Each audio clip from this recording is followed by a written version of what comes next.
ते घ्यावीच लागेल तोपर्यंत थोडं मागे घे ना, अंगावर घ्या. ते म्हणजे मग काय आम्हाला काही कल्पना नाही. आम्ही तर आलो होतो, परंतु मग त्यांनी सांगितलं नाना पटोलेंचा काहीतरी निरोप होता की सगळ्यांनी बाहेर घ्या, सगळे बाहेर गेले.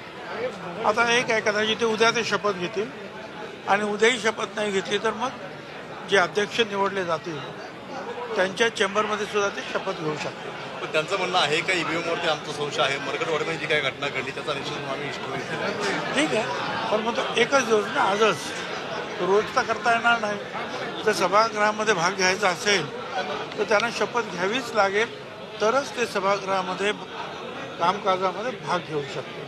आज नाही तर उद्या, आणि उद्या नाही तर मग अध्यक्ष जे निवडले जातील त्यांच्या चेंबरमध्ये. भुजबळ साहेब ज्येष्ठ सदस्यात अशी घटना याच्यापूर्वी कधी झालेली आहे का, आणि किती संविधानिक दृष्टीने किती योग्य वाटतं तुम्हाला असा निर्णय? मला आता आठवत नाही आहेत. आम्ही 85 पासून या विधानभवनात आहे, परंतु मला असं काही आठवत नाही. शपथ घेतात आणि नंतर मग काय जेव्हा कामकाज सुरू होतं त्यावेळेला जो काही आपल्याला जे काही बोलायचं असेल, निषेध करायचा असेल ते करतात.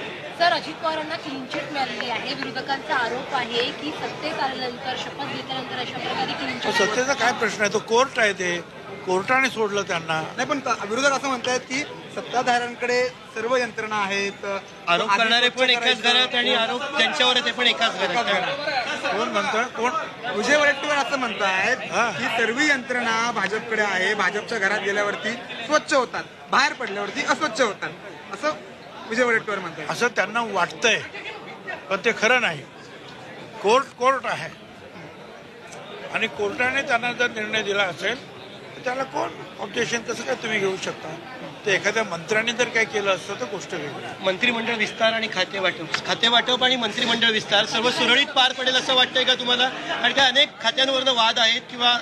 हे बघा, एक पक्षाचं सरकार असलं तरी सुद्धा आपापसामध्ये जे आमदार आहेत ते चढाओढ सुरू असतात त्यांची.